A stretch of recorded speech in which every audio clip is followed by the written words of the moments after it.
Bismillahirrahmanirrahim. Allah sent him, the Prophet, as a caller towards truth and a witness over the creatures. The Prophet conveyed the messages of Allah tirelessly and without any negligence, and he fought his enemies in the cause of Allah unflaggingly and without pleading excuses. He is the foremost of all who practice piety and the power of perception of all those who achieve guidance.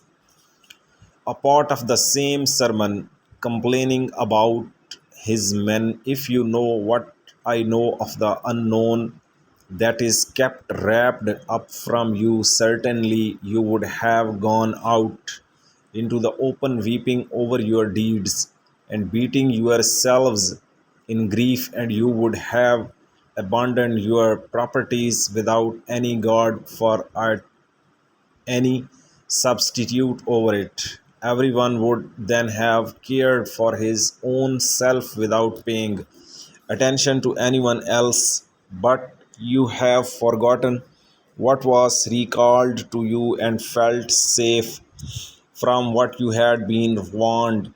Consequently, your ideas went astray and your affairs were disappeared. I do along that all my cause separation between me and you and give me those who have a better right to be with me than you. By Allah, they are people of blissful ideas, enduring wisdom and true speech. They keep aloof from revolt. They trod forward on the path of Allah and reign on the high road. Consequently, they achieved the everlasting next life and easeful honors. Beware by Allah, a tall lad of swinging gait from Banu Taqif would be placed over you. He would eat away your vegetation and melt your fat. So, O Abba Wadaha, is that all?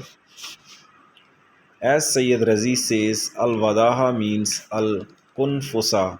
In this sentence, Amirul Momineen has referred to Al-Hajjaj ibn Yusuf Saqafi, and he had an incident with Al-Khunfusa which need to not related here. So this is the sermon of 116 sermon of Hazrat Ali from Nehjul Balagha about troubles which would arise at the day of judgment.